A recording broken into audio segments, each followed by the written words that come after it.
नमस्कार, बहुत बहुत स्वागत आप सभी का। आप देख रहे हैं न्यूज 18 राजस्थान। आप सबके साथ मैं हूं प्रियंका राय और बुलेटिन की शुरुआत इस वक्त की सबसे बड़ी खबर से करेंगे। कांग्रेस में संगठनात्मक नियुक्तियां कर ली गई हैं। गोविंद सिंह डोटासरा की टीम का विस्तार हुआ है। कांग्रेस में 21 नए उपाध्यक्षों की घोषणा की गई। 25 जिला अध्यक्षों का ऐलान हुआ है। 48 प्रदेश महासचिव बनाए गए हैं और 121 प्रदेश कांग्रेस के नए सचिव बने हैं। तो लंबे वक्त से इंतजार किया जा रहा था संगठनात्मक नियुक्तियों का और ये बड़ा ऐलान कर दिया गया है। लिस्ट जारी कर दी गई है। डोटासरा की नई टीम का ऐलान और ये लिस्ट आपको टीवी स्क्रीन पर दिखा रहे हैं। कांग्रेस में संगठनात्मक नियुक्तियां की गई हैं। गोविंद सिंह डोटासरा की टीम का विस्तार हुआ है। आगामी विधानसभा चुनाव में किस कदर सरकार की वापसी हो सके, दोबारा से कांग्रेस की सरकार रिपीट हो, इसे लेकर ये कवायद की गई है। लंबे वक्त से इस सूची का इंतजार किया जा रहा था।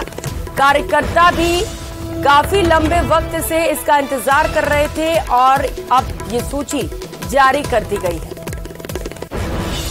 तो कांग्रेस संगठन में नियुक्तियां कर ली गई हैं। 18 विधायकों को पीसीसी पदाधिकारी बनाया गया है। 55 नेता एससी और एसटी वर्ग से शामिल किए गए हैं। 28 महिला और 1 दर्जन मुस्लिम नेताओं को भी बड़ी जिम्मेदारी सौंपी गई है। तो इस बार महिलाओं से लेकर मुस्लिम वर्ग पर खासा फोकस रखा गया है। 1 दर्जन मुस्लिम नेताओं को बड़ी जिम्मेदारी सौंपी गई है। कई नेता पीसीसी से बाहर भी हो गए। ये बड़ी खबर इस वक्त की आपको बता दें। राजेंद्र चौधरी, महेंद्र सिंह खेड़ी, वेद प्रकाश सोलंकी, गजेंद्र सांखला, रवि पटेल, राजेंद्र यादव, ललित यादव, शोभा सोलंकी, निम्बाराम गरासिया, लाखन मीणा, मांगीलाल गरासिया, मंत्री रामलाल जाट, गोविंद मेघवाल और इसके साथ साथ हरिमोहन शर्मा को जगह नहीं मिली। इन सभी को बाहर का रास्ता दिखाया गया है। उदयपुर चिंतन शिविर का असर देखने को मिला। एक ही पद पर 5 साल तक रहने पर एक व्यक्ति एक पद सिद्धांत के कारण इन सभी की छुट्टी कर दी गई। बाबूलाल सेवगी हमारे साथ जुड़ चुके हैं। बाबूलाल, एक लंबा इंतजार और उसके बाद अब संगठनात्मक नियुक्तियां कर ली गई हैं कांग्रेस में। क्या रहे समीकरण और पूरी जानकारी नियुक्तियों को लेकर दीजिएगा। अभी देखिए, बेसब्री से इंतजार कर रहे थे कांग्रेस के तमाम पदाधिकारी और उसी कड़ी में कल इंतजार खत्म हुआ। देर रात जब सूचियां बाहर आई तब जाकर कांग्रेस के कार्यकर्ताओं और नेताओं को तसल्ली हुई, क्योंकि पूरी तरह से इसका चुनाव छाया है और विधानसभा चुनाव को ध्यान में रखते हुए लिस्ट निकाली गई है। और जो नेता, जो कार्यकर्ता, जो विधायक परफॉर्म कर रहे थे और पार्टी को लगता है कि ये उनके लिए चुनावी साल में कुछ बेहतर कर सकते हैं, उनको जिम्मेदारियां दी गई है। यानी कि सिफारिश को दरकिनार किया गया है और जो वर्किंग को देख करके और जिम्मेदारियां दी गई है। तो एक बड़ी चुनौती थी गोविंद सिंह डोटासरा के सामने कि तमाम गुटों को साधते हुए, सबको साथ लेकर चलते हुए उन्होंने कोशिश की है। एक बेहतर समन्वय है जिसमें जाति, क्षेत्र और तमाम नेताओं के जो गुट हैं उनका समन्वय इसमें देखने को मिल रहा है। हाँ। तो डोटासरा की कोशिश यही है कि सबको साथ लेकर के वो चलें और चुनावी साल में एकजुटता का परिचय देते हुए पार्टी को फिर से सत्ता में लाएं। बहुत लंबा वक्त हो गया था और डोटासरा अपनी टीम का ऐलान नहीं कर पा रहे थे, लेकिन इसमें पायलट गुट के भी 2 दर्जन से ज्यादा नेताओं को तवज्जो मिली है। डोटासरा ने उन लोगों की कार्यकुशलता को सबसे ज्यादा जो है इसमें जगह दी है, जो काम कर रहे थे लगातार और जयपुर में नेताओं के चक्कर काटने के बजाय फील्ड पर फोकस कर रहे थे। ऐसे कार्यकर्ताओं को इस सूची में जगह दी गई है और अब देखने वाली बात ये होगी कि ये लोग किस तरह से, ये नेता किस तरह से पार्टी को मजबूत करते हैं धरातल पर और कांग्रेस किस तरह से बीजेपी के एक मजबूत संगठन के मुकाबले में उनको टक्कर दे पाती है। तो अब इनकी परीक्षा होनी है। चुनावी साल है और ऐसे में इन नेताओं के कंधों पर बड़ी जिम्मेदारी आ गई है और देखना होगा कि ये किस तरह से जो उनको जिम्मेदारी मिली उसको निभा पाते हैं। बिल्कुल बाबूलाल, देखना होगा कि क्या ये जिम्मेदारियां बखूबी निभा पाते हैं, क्योंकि बीजेपी में भी लगातार नियुक्तियां की जा रही हैं। ऐसे में चुनौती बड़ी है और एंटी इनकम्बेंसी एक बड़ा चैलेंज है कांग्रेस के लिए लगातार। बाबूलाल, क्योंकि देरी बहुत ज्यादा हो गई, बहुत ज्यादा वक्त लगा दिया कांग्रेस ने, क्या आपको लग रहा है इसका खामियाजा भी भुगतना होगा, क्योंकि अब वक्त बेहद कम है इन सभी के पास? वक्त तो बहुत कम है, देरी भी है, लेकिन जिन नेताओं को संगठन में जगह दी गई है वो काम में बहुत ही एक्सपीरियंस होल्डर हैं और उनके पास तजुर्बा है। तो देखो जगह दी गई है, इसका मतलब कि पहले ही दिन से ये लोग काम करते नजर आएंगे। जो भी टास्क होगा संगठन का ये उसे बखूबी निभाते हुए नजर आएंगे और पार्टी की रैलियां इनको ऑर्गेनाइज करनी है, नेताओं के दौरे कराने हैं, बड़ी बड़ी सभाएं इनको करानी है, राहुल गांधी के दौरे इनको कराने हैं और जनता के बीच में पार्टी की रीति नीति सिद्धांत और योजनाओं को लेकर के जाना है। तब कहीं जाकर कांग्रेस का संगठन जो है वो एक अपना अहम किरदार अदा कर पाएगा। चुनौतियां बड़ी हैं, वक्त कम है, आसान नहीं है इन तमाम लोगों के लिए इतनी जल्दी सब कुछ सामान्य कर पाना स्थितियों को। लेकिन ये सब जिलाध्यक्ष बने तो अपनी कार्यकारिणियां भी इनको गठित करनी है, निचले लेवल तक इनको सारे लोगों को साथ लेकर भी चलना है। बहुत सारे गुट भी हैं जिनको इनको साथ में लेकर के और फिर काम को आगे बढ़ाना है। तो आसान नहीं है, चुनाव विशाल है, एंटी इनकम्बेंसी का इनको सामना करना पड़ेगा। लेकिन इनको गिनाने के लिए इनके पास में काफी काम है। अगर ये जनता को समझा पाए कि हमारी सरकार ने ये सौगातें दी हैं और इनका जनता को इतना फायदा मिला है तो हो सकता है कि ये कुछ अच्छा परफॉर्म भी कर पाए। लेकिन एक दिन में सब कुछ नहीं होगा, इसके लिए अभी काफी दिन इंतजार करना पड़ेगा। उसके बाद ही कह पाएंगे कि टीम डोटासरा में किस तरह के जो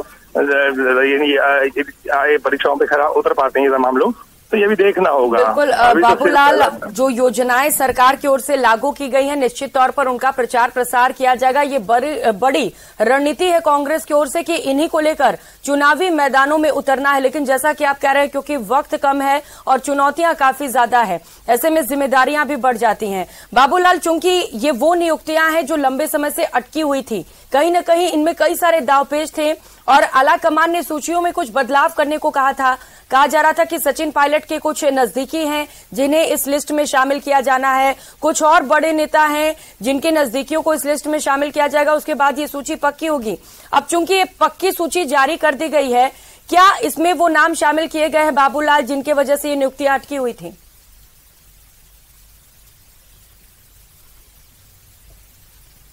अशोक गहलोत और सचिन पायलट, किसी को भी दरकिनार किया गया है। इसमें सबका एक तरह से समन्वय है। जो भी नेता जो भी कार्यकर्ता जिन नेताओं करीब थे उन सबको इसमें जगह मिली है और एक मिश्रण है इसमें, युवा जोश है और तजुर्बे वाले कार्यकर्ताओं को जगह दी गई है। 60% जो जिम्मेदारी है वो 50 साल से कम उम्र के लोगों को दी गई है। SC के लोगों को भी बहुत ज्यादा ध्यान दिया गया है इसमें। मुस्लिम जो है माइनॉरिटी कोर वोट है कांग्रेस पार्टी का, उनको भी इसमें खासी जगह मिली है। जाट वोट जो है उस पर उनके जो नेता हैं उनको भी इसमें काफी जगह मिली है। किसी को निराश नहीं किया गया है। जाति से लेकर क्षेत्र से लेकर युवाओं और खासकर महिलाओं पर भी खास फोकस रखा गया है। बहुत शुक्रिया बाबूलाल आपका तमाम जानकारियों के लिए। और जयपुर से इस वक्त की बड़ी खबर सामने आ रही है। आज मुख्यमंत्री अशोक गहलोत बड़ी सौगात देंगे। सामाजिक सुरक्षा पेंशन योजना लाभार्थी संवाद होगा। 50 लाख से अधिक लाभार्थियों के खातों में पैसे ट्रांसफर किए जाएंगे। 1005 करोड़ से भी अधिक रुपए ट्रांसफर होंगे। सीएम आवास से वीसी से मुख्यमंत्री अशोक गहलोत जुड़ेंगे। सीएम से सीधे जिलों से जो लाभार्थी हैं वो भी जुड़ेंगे। महंगाई राहत शिविर में 50 लाख से ज्यादा लोगों ने रजिस्ट्रेशन कराया है। तो आज बड़ी सौगात मुख्यमंत्री अशोक गहलोत की ओर से सीएम आवास से ही वीसी के जरिए जुड़ेंगे और लाभार्थी भी सीधे मुख्यमंत्री अशोक गहलोत से जुड़ेंगे। 1005 करोड़ रुपए से भी अधिक पैसे ट्रांसफर किए जाएंगे। तो जयपुर से इस वक्त ये बड़ी खबर आपको बता रहे हैं। आज बड़ी सौगात मिलने वाली है प्रदेश वासियों को। मुख्यमंत्री अशोक गहलोत ये बड़ी सौगात देंगे। बता दें कि लगातार महंगाई राहत शिविर में लोग पहुंच रहे थे, रजिस्ट्रेशन करा रहे हैं। अभी भी लगातार रजिस्ट्रेशन हो रहा है। 50 लाख से अधिक लोगों ने रजिस्ट्रेशन करा लिया है। सहयोगी बाबूलाल हमारे साथ जुड़ चुके हैं। बाबूलाल, आज बड़ी सौगात मिलने वाली है प्रदेश वासियों को। 50 लाख से अधिक लोगों के खातों में पैसे ट्रांसफर किए जाएंगे। क्या जानकारी मिल पा रही है इसे लेकर? जी देखिए, महंगाई राहत शिविरों में जिन लोगों ने रजिस्ट्रेशन कराया है, जो सोशल सिक्योरिटी की स्कीम्स हैं, तो उनके जो भी लाभार्थी हैं उनको आज मुख्यमंत्री अशोक गहलोत उनके खातों में सीधा पैसा ट्रांसफर करेंगे और हजारों लोग इस कार्यक्रम से जुड़ेंगे। जयपुर में CMR में कार्यक्रम होगा, इसके अलावा जिलों में भी कार्यक्रम को आयोजित किया जा रहा है, जहां तमाम लोग सीधे सीएम से मुखातिब होंगे। तो एक बड़ा मौका है। मुख्यमंत्री अशोक गहलोत की सोच यही है कि जिस तरह राजस्थान में सोशल सिक्योरिटी स्कीम्स उन्होंने शुरू करी है, पेंशन में इजाफा किया है, ठीक इसी तरह से केंद्र की सरकार भी सोशल सिक्योरिटी की स्कीम्स लाए। और इसके लिए वो तो कानून तक बनाने की मांग करते हैं कि प्रधानमंत्री नरेंद्र मोदी को इसके लिए एक्ट लेकर के आना चाहिए। जिस तरह से राजस्थान की सरकार ने सामाजिक सुरक्षा की दिशा में कदम बढ़ाए, विकलांग से लेकर के और परित्यक्ता तलाकशुदा से लेकर के बुजुर्गों तक, जिस तरह की एकल महिलाओं से लेकर के और जो जरूरतमंद है उन तक जिस तरह के उन्होंने कानून बनाए, जिस तरह की राहत इन लोगों को दी, तो इस तरह राजस्थान की जो योजनाएं हैं इनको कई राज्यों ने अपनाया है। तो केंद्र की सरकार को भी एक कदम आगे बढ़ाते हुए सामाजिक सुरक्षा का कानून बनाना चाहिए, ताकि जो जरूरतमंद लोग हैं वो किसी के मोहताज ना रहें और उनको भी एक एहसास हो कि हमारी फिक्र करने वाली कोई सरकार है।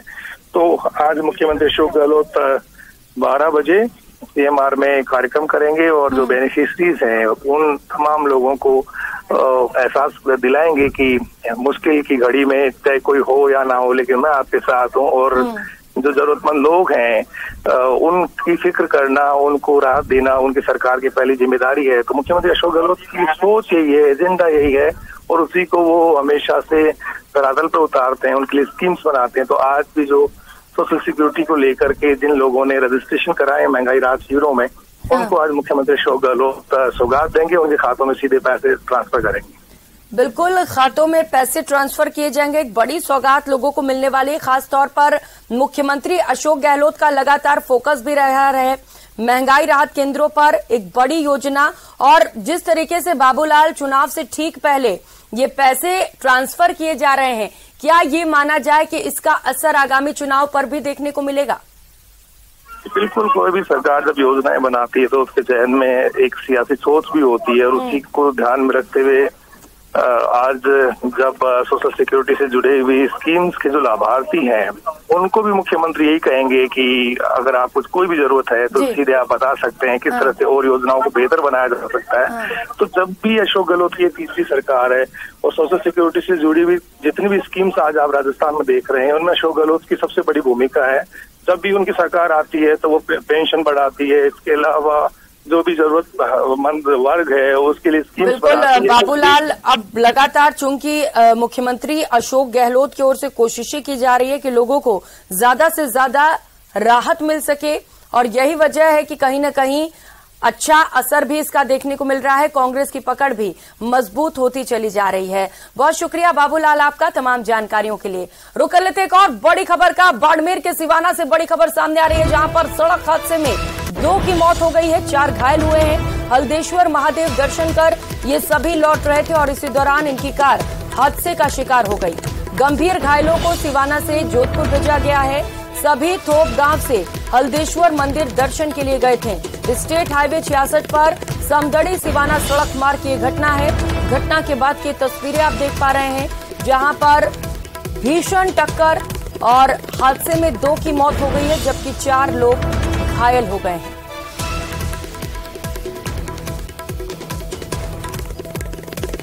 तो हल्देश्वर महादेव दर्शन कर ये सभी घर की ओर लौट रहे थे और इसी दौरान इनकी कार हादसे का शिकार हो गई। भीषण हादसा रहा जिसमें 2 लोगों की मौत हो गई है, जबकि 4 की स्थिति गंभीर बनी हुई है। लगातार घायलों का इलाज जारी है और कोशिश की जा रही है जान बचाने की। जयपुर से इस वक्त की बड़ी खबर सामने आ रही है। गांधीनगर थाने के पास छात्र नेता की गाड़ी में जमकर तोड़फोड़ की गई। अज्ञात बदमाशों ने छात्र नेता महेश चौधरी की गाड़ियों में जमकर तोड़फोड़ की। गांधीनगर थाने के ठीक पास की घटना बताई जा रही है। तोड़फोड़ करने वाले युवक अपने आप को किसी छात्रावास का छात्र बता रहे थे। घटना के बाद से इलाके के छात्रों में दहशत का माहौल है। कुछ दिन पहले पूर्व राजस्थान यूनिवर्सिटी में भी कुछ इसी तरीके की घटना हुई और दोबारा इसी तरीके की घटना सामने आई है, जब गाड़ी में जमकर तोड़फोड़ की गई है। अब सवाल ये है कि आखिर ये तोड़फोड़ क्यों की जा रही है, क्या वजह है इसके पीछे। हालांकि पुलिस मौके पर पहुंच चुकी है और पूरे मामले को लेकर छानबीन की जा रही है, लेकिन बार बार एक तरीके की घटनाएं सामने आने से छात्रों में हड़कंप मचा हुआ है। छात्र भी डरे हुए हैं।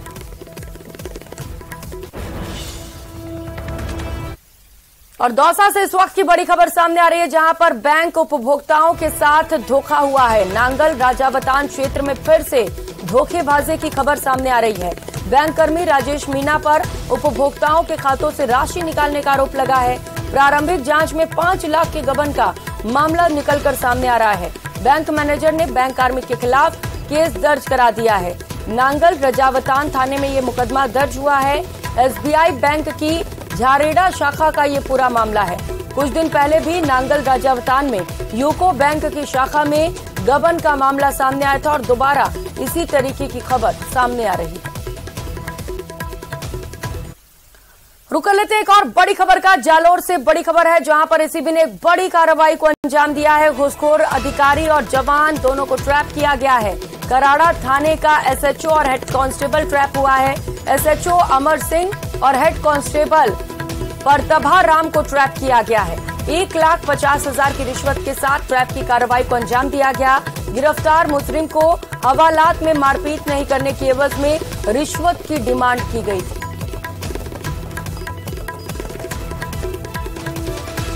तो एक शख्स की गिरफ्तारी की गई थी और हवालात में मारपीट नहीं करने के एवज में रिश्वत की डिमांड की गई थी और दोनों को गिरफ्तार कर लिया गया।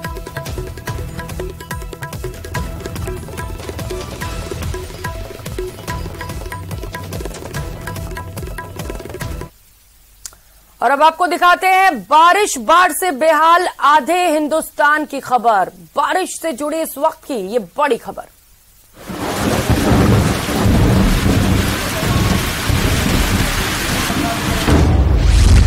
बारिश बाढ़ से बेहाल आधा हिंदुस्तान।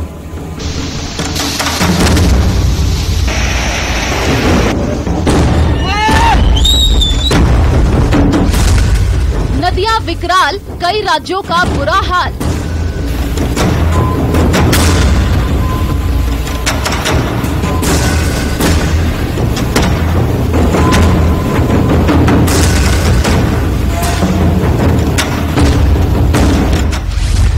पहाड़ से मैदानी इलाकों तक भीषण तबाही।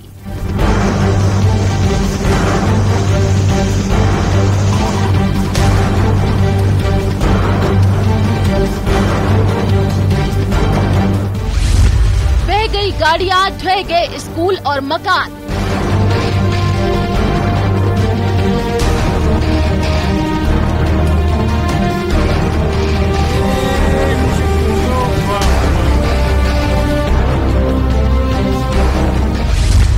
सड़कें बनी समंदर, हर तरफ बर्बादी का मंजर।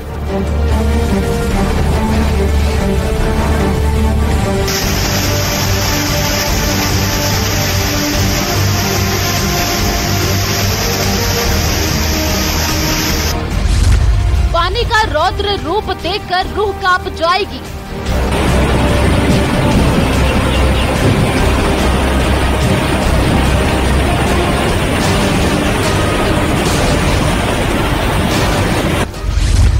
विनाशकारी सैलाब के आगे पूरा सिस्टम फेल।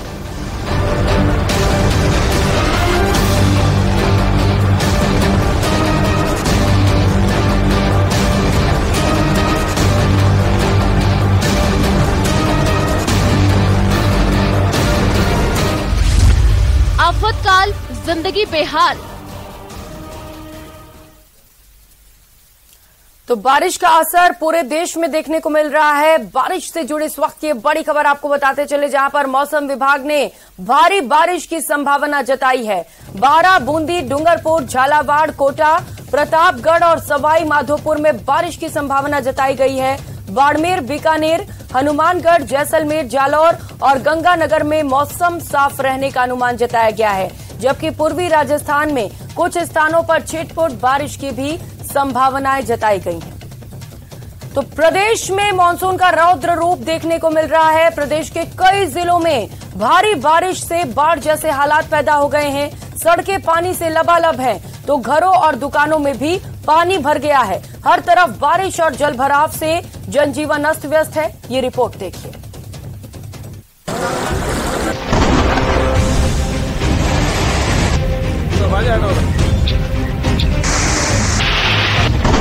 बारिश का वार, मचा हाहाकार। सड़कें लबालब, फैला बाढ़ का जाल, जीवन अस्त व्यस्त, प्रशासन लाचार। राजस्थान में बारिश का आपातकाल।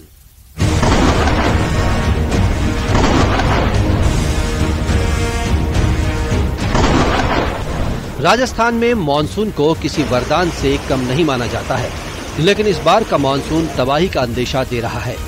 सिरोही से लेकर सीकर तक, अजमेर से लेकर अलवर तक हर तरफ बारिश ने हाहाकार मचा रखा है और सड़क सड़क से लेकर दुकान तक और दफ्तर से लेकर मकान तक में पानी भर गया। जीवन अस्त व्यस्त है और प्रशासन लाचार। भारी बरसात में कहीं सड़कें बह जा रही हैं, तो कहीं लोग ही बह जा रहे हैं।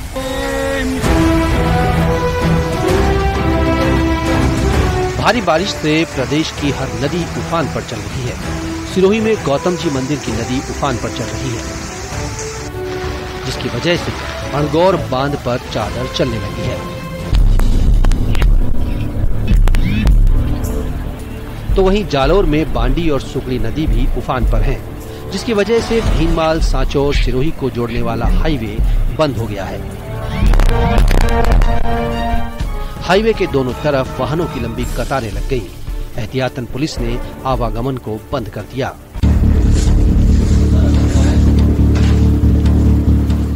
भयंकर बरसात की वजह से टोंक शहर में हालात बिगड़ गए। गंदे नालों का पानी लोगों के घरों और दुकानों में घुस गया, जिसकी वजह से लोगों को काफी नुकसान हुआ। टोंक के धनातलाई, काली पलटन और पुरानी टोंक समेत कई कॉलोनियों में हाल सबसे ज्यादा खराब है। तो वहीं राजसमंद में बनास नदी उफान पर है, जहां एक बनास नदी की पुलिया पर पानी के बहाव में एक कार फंस गई। हालांकि बहाव में फंसी कार से चालक को सुरक्षित बाहर निकाल लिया गया।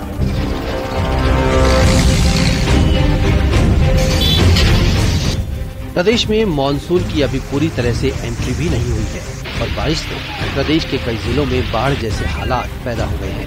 नाले जाम हैं और सड़कें समंदर बनी हुई हैं। ऐसे में अगर प्रशासन ने सावधानी नहीं बरती तो आने वाले मानसून में हालात और भी बदतर हो जाएंगे। Bureau report, news 18 Rajasthan.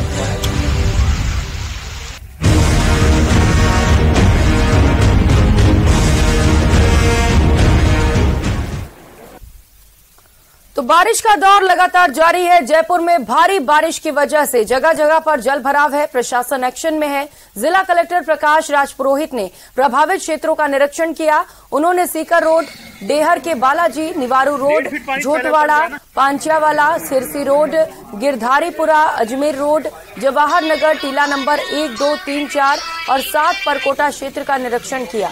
जिला कलेक्टर ने नगर निगम जयपुर हेरिटेज, नगर निगम जयपुर ग्रेटर और जयपुर विकास प्राधिकरण के अधिकारियों जल निकासी समस्या के तत्काल दूर करने के निर्देश दिए। साथ ही जल भराव प्रभावित क्षेत्रों के लोगों से बाढ़ नियंत्रण कक्ष के फोन नंबर 0141220447 और 014122044476 या फिर टोल फ्री नंबर 0177 पर किसी समस्या से अवगत कराने की भी अपील की।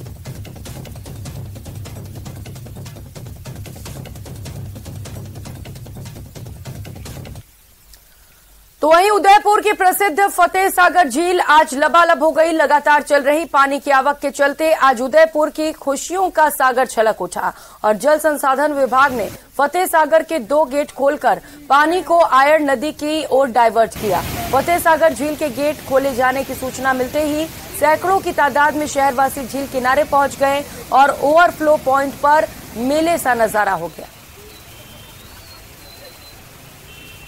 सावन के पहले ही सोमवार को गेट खुल गए। फतेह सागर लबालब, पिछोला लबालब, स्वरूप सागर लबालब, सब सागर लबालब और अब उदय सागर का नंबर है। और सभी लोग जो यहाँ इकट्ठे हुए हैं, सबको एक आनंद की अनुभूति है।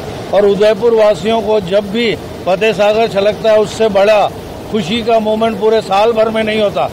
हमें बहुत खुशी की बात है हमारे जिले के लिए कि इस वर्ष नियमित रूप से नियमित अंतराल पर अच्छी बरसात हमारे जिले में हो रही है और मानसून प्रारंभ होने से पूरी हमारे बहुत सारे तालाब और बांध में काफी पानी की आवक हो चुकी है, कई बांध ओवरफ्लो भी हो चुके हैं। तो वहीं स्वैच्छिक क्षेत्र विकास केंद्र के चेयरमैन मुमताज मसीह उदयपुर के दौरे पर रहे, जहां पर यूसीसी को लेकर उन्होंने कहा कि यूनिफॉर्म सिविल कोड जनता का ध्यान भटकाने के लिए एक शगुफा है। साथ ही कहा कि केंद्र सरकार अपनी कमियां छिपाने के लिए एनआरसी की तरह यूनिफॉर्म सिविल कोड को सामने लेकर आई है, ताकि देश की जनता इसमें उलझ कर रह जाए।